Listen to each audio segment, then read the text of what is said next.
Morning, everyone. I'm Meredith and the lead pastor here at The Well, and we are continuing our series, What the Health. If you are here in person and you have our app, you can pull that out and let us know you're here. Fill out our Connect card. If you are watching us online or on the app, be sure to fill out that Connect card. Let us know how we can be praying for you or anything else that you need. And also, that's a great way to know what's going on here at The Well. So, we live in a world where we talk a lot about busyness, right? And everybody's very busy, and I've said before, busy is the new fine. So instead of asking, when someone asks you, how are you? We used to say, oh, I'm fine, but now we say, I'm busy, very, very busy. And even in the pandemic, many of you are still very, very busy. You know, even though you're busy being at home, you're still really busy. And so in this day and age where people are over-hurried and over-scheduled and over-committed, some people have started to see that laziness might actually be a virtue that we need to glom onto, that maybe there's something to learn from laziness. In fact, there's some things out there that are lazy competitions. They had a lazy competition around social media, and there was a hashtag, and who could post the laziest picture. And then in South Korea, they have what's called the Space Out competition. And it is a bunch of people that go, it was 2,000 participants, and they narrowed it down to 7 finalists, and they go to this one park and sit on a mat, and they monitor their heart rate. And the person with the lowest heart rate over that period of time wins. So the person who is the calmest, not moving, controlling their breathing, and actually the person who won it was Crush the Rapper. So he crushed that. He was the laziest out of all of them. And then in Montenegro, they actually have the Lazy Olympics, right? Like we're all used to the regular Olympics where people are moving. The Lazy Olympics are the opposite. And just a couple years ago, the world record was set by a group of 4 people. And they laid down and did not move for, 49 hours straight. I just want you to think about, that is more than 2 days that they did not get up for anything. Okay, think about that. And they won. Congratulations. So, and then even in the workplace, employers are beginning to wonder, is laziness something that is actually helpful? So there's this grid here. You'll see, and up at the top we have hardworking and we have lazy. And on the other side, we have smart and dumb, okay? And so the worst employees, you would think might be lazy and dumb, but no. The worst employees are dumb and hardworking because they don't know what they're doing, but they will keep doing it over and over and over again. They're very vigilant at doing the wrong thing, right? And now I am in the smart and hardworking category. Those of you who here, when you did your work, you showed your work in math, right? Raise your hand. Yep, there's only, We showed our work because that was the rule, right? Who here got the answer right but did not show your work? You are smart and lazy. Smart and lazy. But here's the thing. Smart and lazy, they're realizing, are probably some of the best employees. Why? Because they'll get it right, but they will find the quickest, easiest way to do it. They'll work around it. You didn't show your work, right? Because you think, why would I do that? That's meaningless. But us smart and hardworking people, we showed our work because that was the rule. And so we think, people are arguing that laziness is something maybe we need to add into our lifestyle. But when we talk about sloth, right? Because a lot of us think, well, sloth is being lazy. We'll joke I'm such a sloth. I took a day off, or I stayed all day in my pajamas and binged on a Netflix show or whatever. That's not sloth, right? Laziness can reveal sloth, but sloth is bigger than laziness. Like all the other deadly sins that we've been talking about, there's a heart issue underneath the behavior. And so what is sloth? What is that? And in the Christian tradition, the heart matter behind sloth is a failure to love. That's what sloth is. It is a failure to love. Jeff Cook says it well. He says, at its core, sloth moves us away from everything that ultimately matters and distracts us towards simple distractions. He directs us towards simple distractions. Sloth is not mere laziness. Sloth is indifference. Indifference toward my soul, my neighbors, my world, my God. In fact, sloth is best expressed not by a lazy attitude, but in zeal over petty matters. Sloth is not just laziness, it's apathy, it's indifference, it's neglect, it's a lack of care or effort. And like we said, with all of the deadly sins, there's a virtue that goes along with it. The virtue that gets distorted, that gets out of whack when it comes to sloth, is diligence. Because diligence is choosing to put in the effort. It's choosing to go the extra mile. It's being careful in your attention. It's consistent work.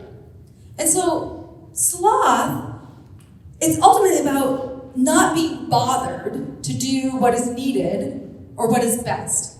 It's settling for less and then trying to be content with that.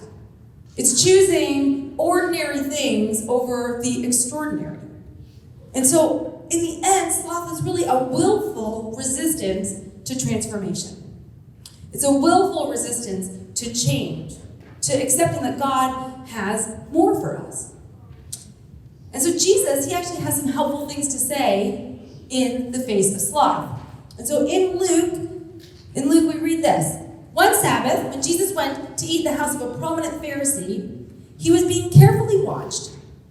There in front of him was a man suffering from abnormal swelling of his body. And Jesus asked the Pharisees and experts in the law, is it lawful to heal on the Sabbath or not? But they remained silent.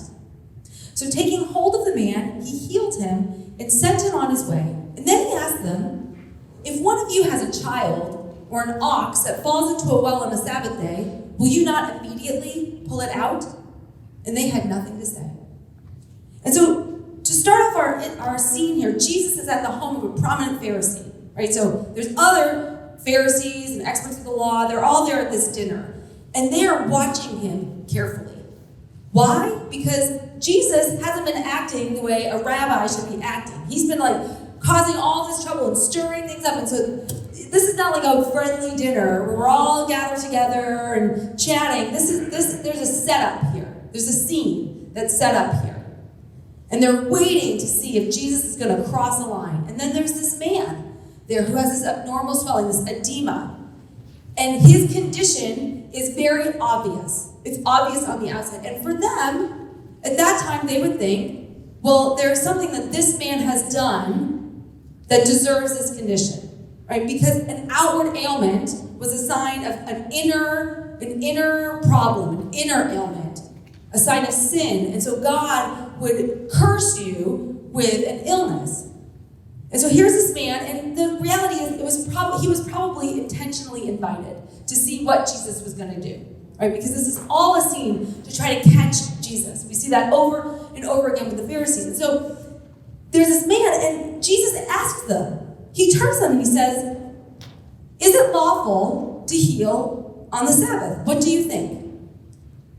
And the reason why he asks this is because this is part of what gets Jesus killed, is that he keeps healing on the Sabbath. In fact, he has healed on the Sabbath 3 times before this, and the Pharisees are getting really angry about it. Because there's rules about healing on the Sabbath. The rules are, unless it's life-threatening, it can wait till Monday.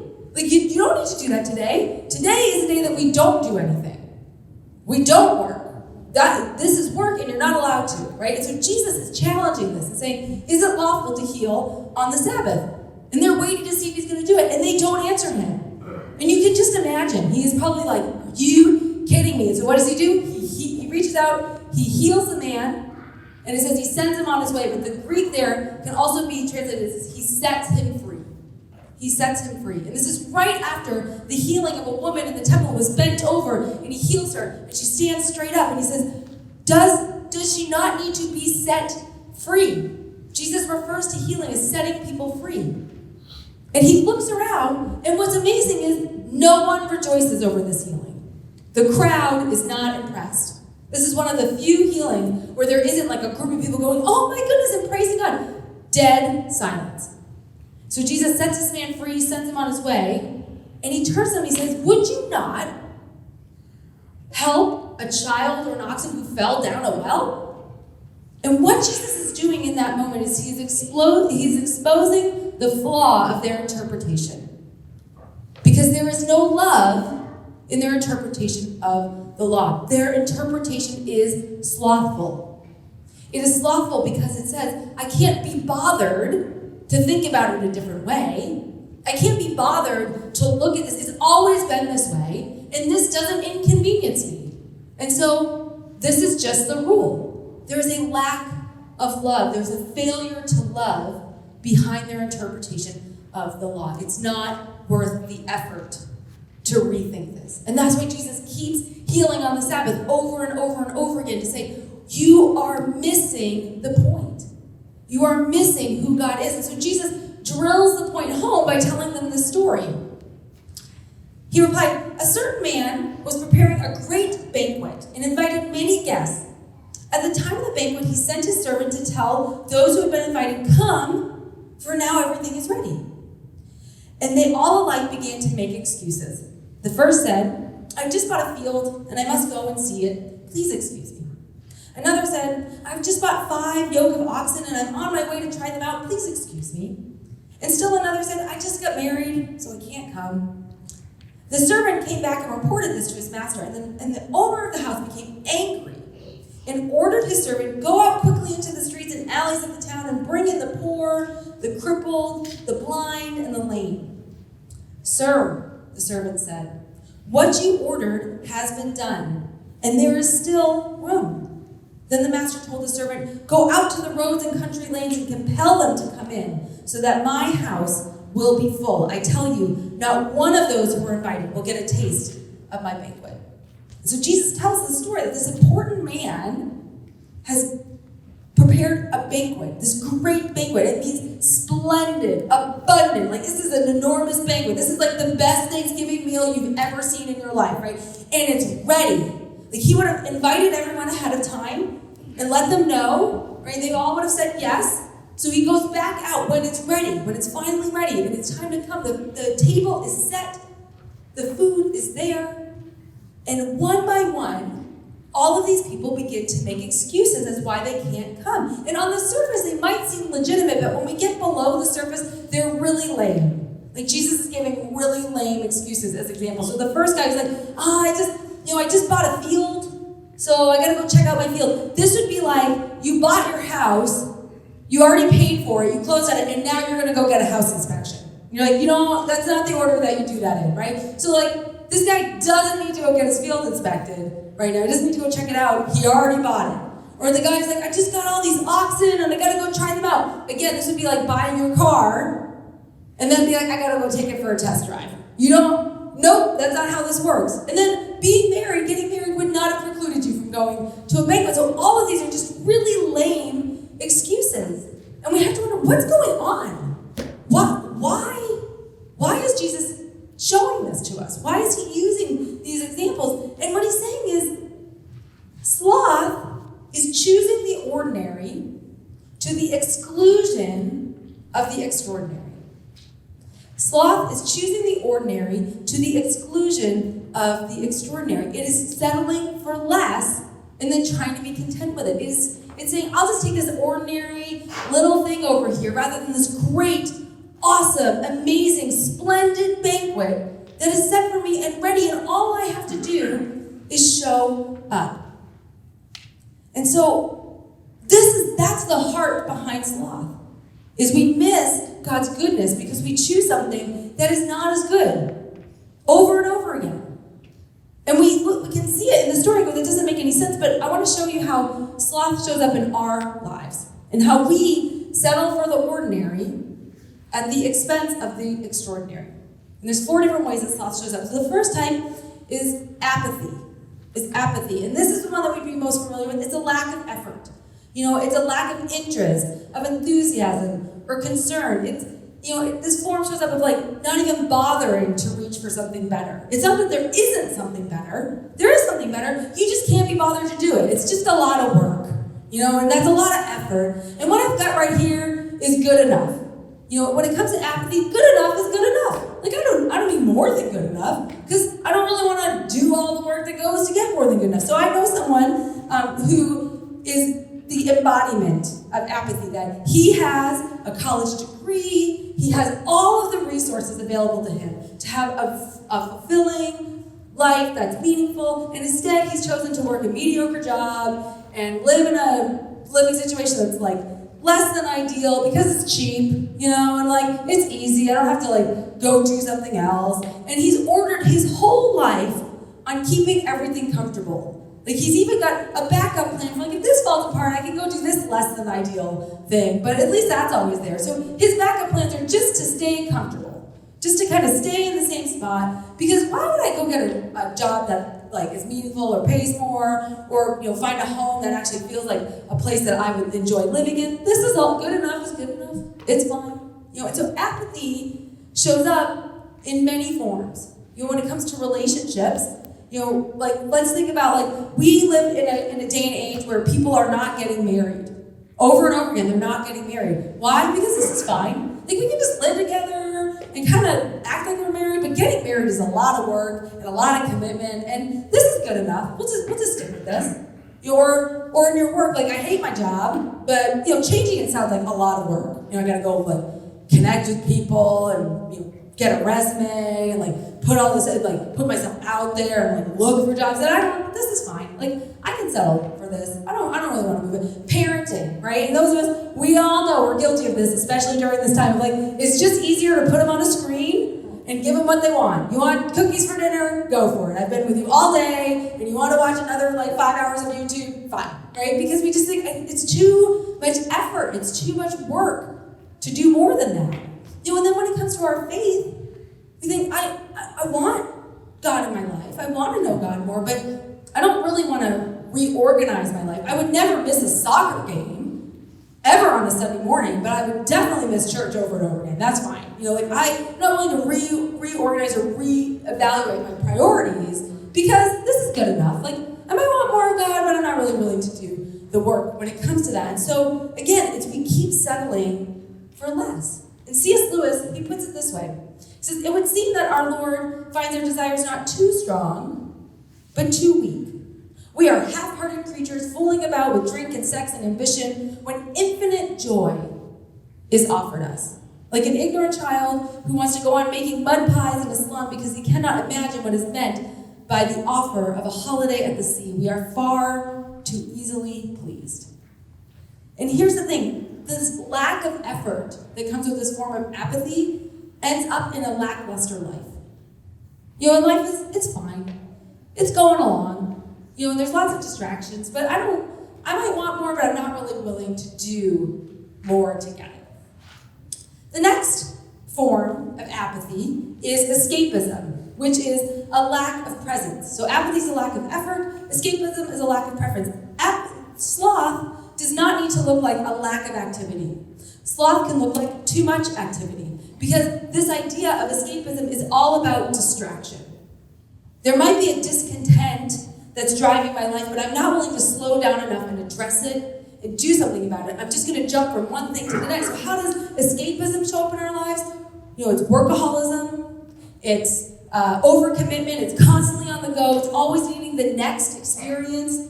It's always needing to be entertained. It's this restless busyness. It's not that I'm committed to the right things that are fulfilling. I'm always on the go. I can't stop. Because if I stop, something might catch up with me. If I stop, I might have to reflect on how I'm living my life. And I don't want to do that. That's a lot of work. That's a lot of effort. I can't be bothered to look at that. And so I'll just keep going. And so Rick Warren says this, for many people, the barrier to spiritual growth is not a lack of commitment, but overcommitment to the wrong things. When we choose escapism, again, we are choosing the ordinary to the exclusion of the extraordinary things of God. God has more for us, but we're too busy to even stop and be bothered to see it. Because we don't actually believe that we could do that. And so we are choosing this ordinary busyness, this restless busyness at the expense of God's transforming love. Because remember, sloth is a willful resistance. It's willfully choosing against transformation and change. The third way that we see sloth show up is indifference, which is a lack of care. It's a lack of care. And so this one moves us into the relational realm. And this is where we get into relational laziness. And relational laziness in ways that it shows, because we can't even be bothered to think about the other person and their perspective or how I might be treating them or my actions might be impacting them. And so it shows up with the inability to forgive, holding a grudge, unwilling to serve others, a lack of generosity, we don't care about injustice, and being inconsiderate with our words. And ultimately, we are withholding blessing from others. We are withholding our blessing and our love from others. We become relationally lazy. We think it's just too much effort to think about the other person and what's going on there. And I worked in the church for a long time, and not here, but in lots of churches, I meet people who, they might be faithful attenders, but everything about church is for them, right? It's my seat, and the sermon needs to feed me, and I need the worship to be the exact volume that I like, and the exact types of songs that I like, and I don't want you to talk about money too much or too little, and I don't want you to ask things of me, and they might be regular attenders, but they don't serve and they don't give, because church has become all about them.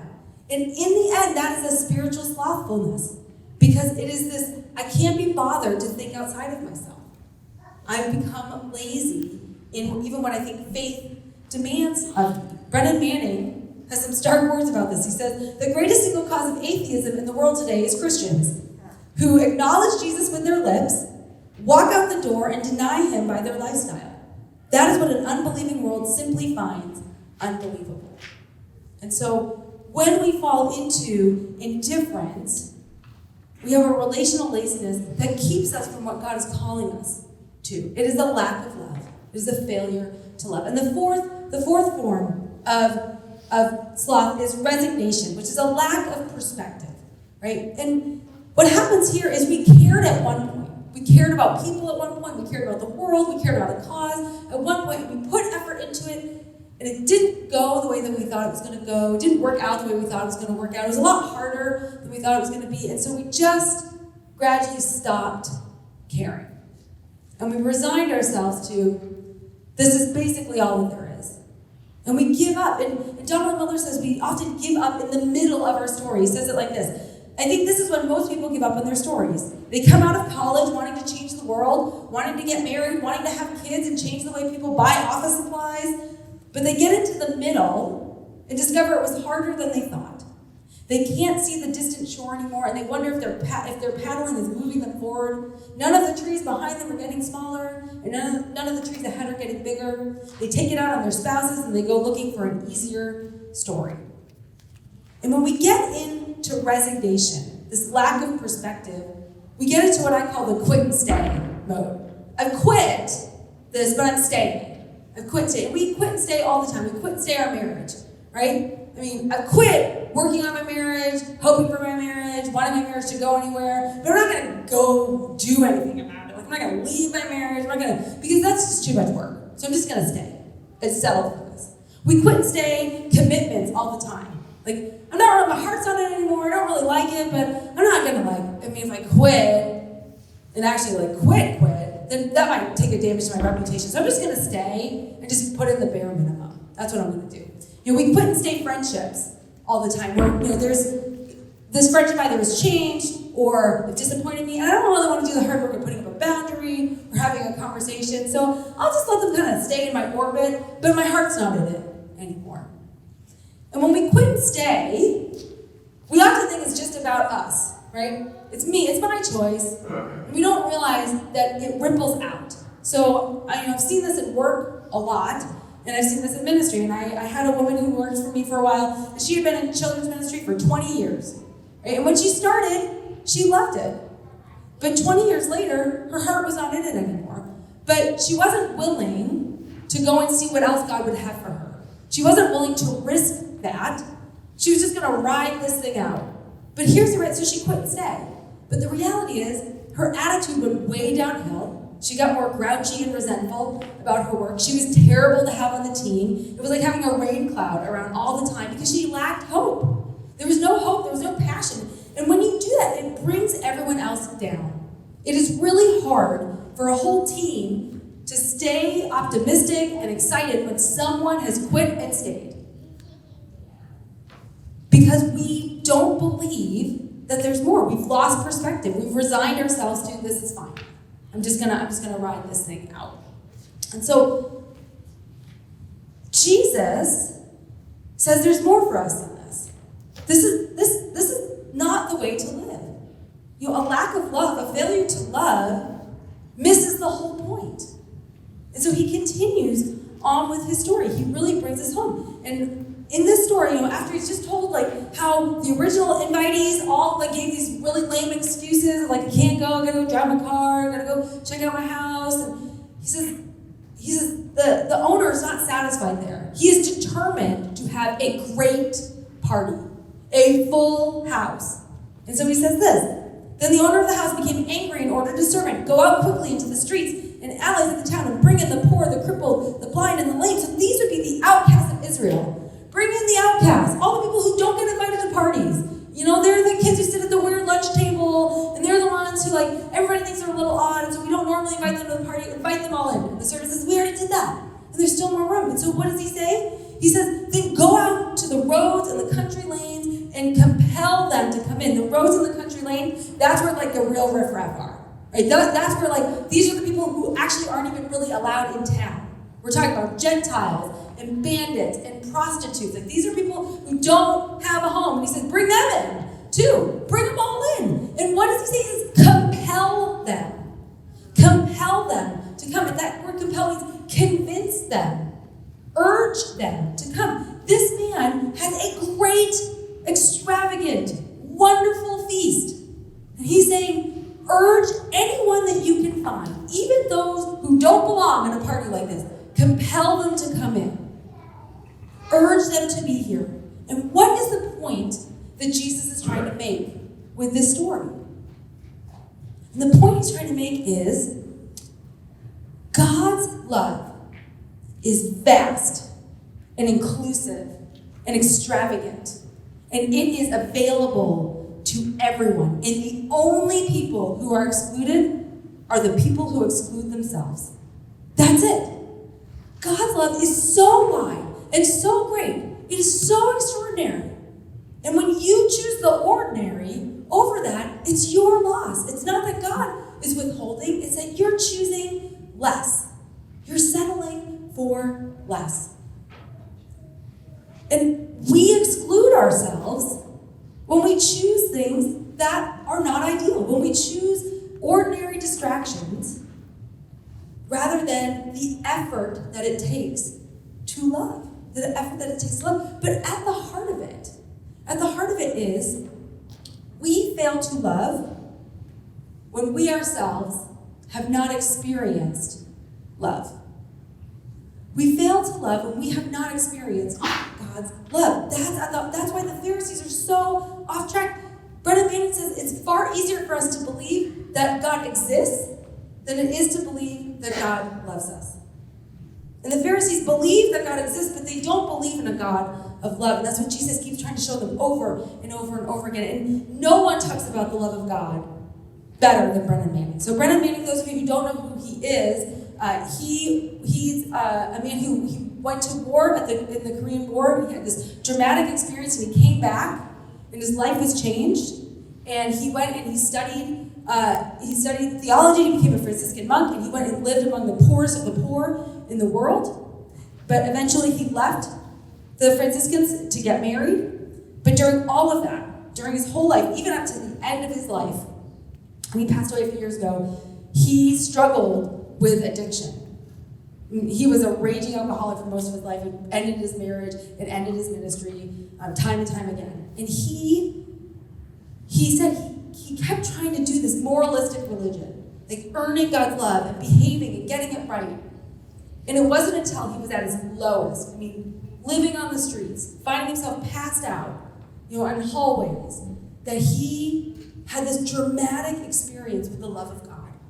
And he realized that it was in his failures, when he was at his lowest, that's when the love of God broke through in his life, because he realized nothing can separate me from this. I am a mess. My life is a disaster. and God still loves me. And he calls it the furious longing of God. And this furious longing is that we would know how deeply loved we are, and it would change the way that we live. And he puts it like this. He says, if you took the love of all the best mothers and fathers who have lived in the course of human history, all their goodness, kindness, patience, fidelity, wisdom, tenderness, strength, and love, and united all those qualities in a single person, that person's love would only be a faint shadow of the furious love and mercy in the heart of God the Father addressed to you and me at this moment. God's love far exceeds anything that you've ever experienced. The best love that you have ever experienced pales in comparison to the love of God. That's what Brennan Manning is saying. He's like, it's so vast and great and wonderful. He said, for his love is never based on our performance, never conditioned by our moods of elevation or depression. The furious love of God knows no shadow of alteration or change. It is reliable and always tender. And he says, the ultimate Christian identity is to define yourself as someone who is loved by God. That's our identity. I am someone who is deeply and furiously loved by God. And so he says it's not an ethical code. Christianity is not an ethical code. He says it's a love affair. It's a love affair. And when we know that, it changes the way we live. It changes what we do. He says, I could more easily contain Niagara Falls in a teacup than I could comprehend the wild, uncontainable love of God. And so the remedy for sloth doesn't start with changing your behavior. The remedy for sloth starts with first experiencing the love of God. It is only when we are loved and we know that we are loved that then we can love out the way that God wants us to, that we can live out love, that we can pour that out into the world. It changes us. It defines us. And again, he says that the wild, unrestricted love of God is not simply an inspiring idea. When it imposes itself on mind and heart, it determines why and what time you get up in the morning, how you pass your evenings, how you spend your weekends, what you read and who you hang with. It affects what breaks your heart, what amazes you, and what makes your heart happy. And a great illustration here is like breathing, right? Because breathing, you gotta breathe in and you gotta breathe out, right? If you only breathe in and hold your breath and never breathe out, you will die. If you only breathe out and never take another breath, you will die, right? But breathing is this give and take, and that is what it is with the love of God, that we have to breathe it in, but it affects how we live it out. That and what it does when we have experienced the love of God, it brings us into the virtue of diligence. It brings us back to this. So we don't start with diligence necessarily. We have to start with being loved. Because when we are loved, we will love, and we will choose to do the hard thing. We will choose to do that. And Karen DeYoung says it like this: it is through the daily practices and disciplines, whether we feel like doing them or not, that the decision to love is renewed and refreshed, and the commitment of love is kept alive. The slothful person, in this sense, is one who resists the effort of doing day after day after day what it takes to keep the bonds of love strong and living and healthy, whether he or she feels particularly inspired about doing it or not. See, diligence is choosing to do the loving thing even when it is hard, even when you don't feel like it.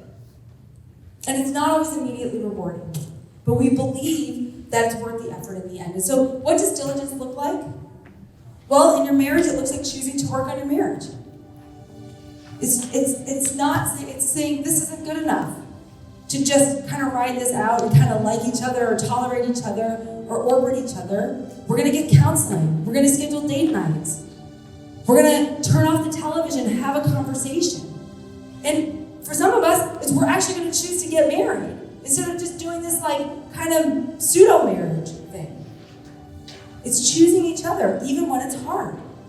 What does it look like in work? It's choosing to invest in meaningful work, whether that's changing your attitude about how you show up to your job, whether it's recognizing, no, I quit a long time ago and I've just stayed.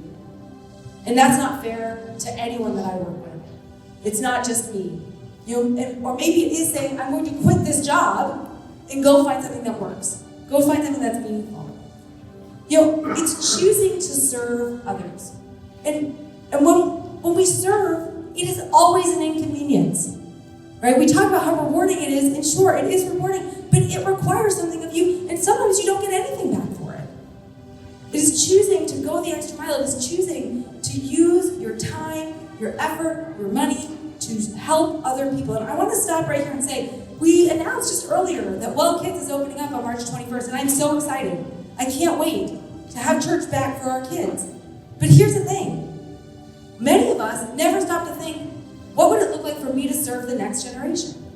If you're not serving anywhere, that's a great place to start, and it's not always rewarding. Hanging out with a group of 3-year-olds is not always fun. Sometimes it is, sometimes it's not. You gotta learn how to share, stop hitting each other, don't steal each other's stories. But they need loving people in their lives.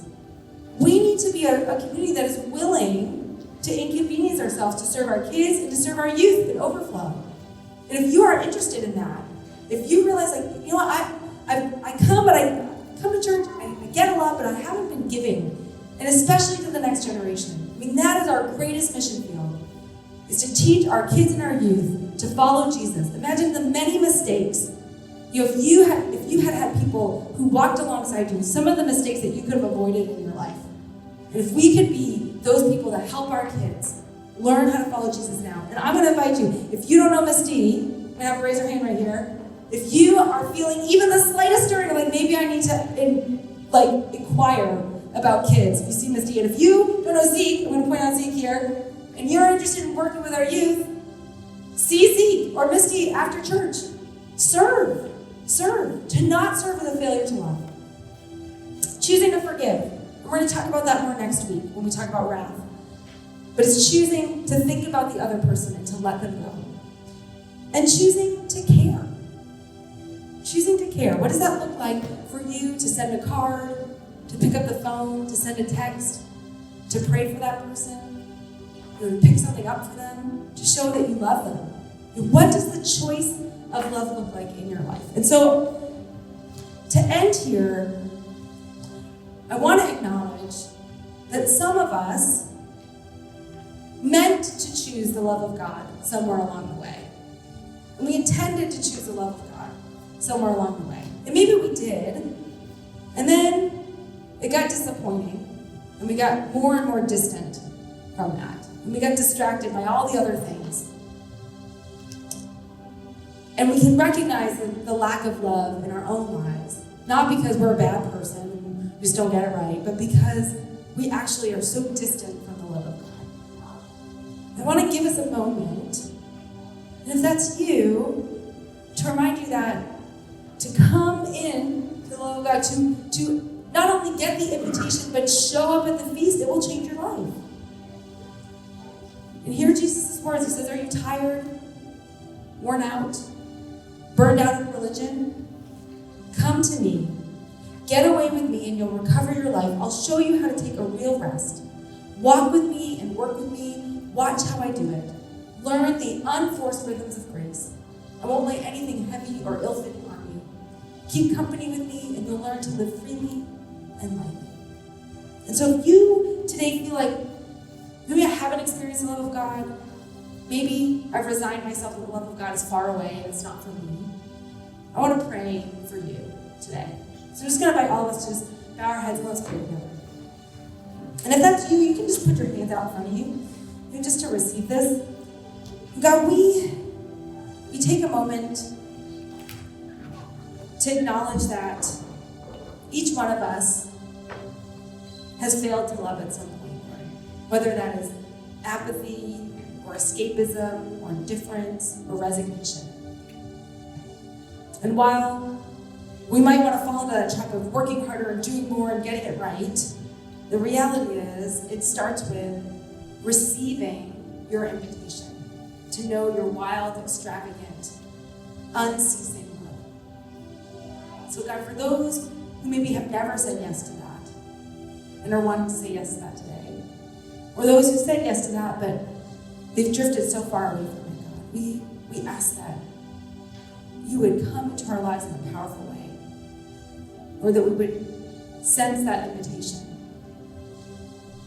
That it doesn't matter what our mood is, what our failures are, what our attitudes then. That the only people who are excluded from your love is those who exclude themselves. And so God, we ask for you to come into our lives in a powerful way and change us so thoroughly that we live as people who love you professionally in this world. Where there is sloth, help us to choose diligence, Lord. We pray this in Jesus' name.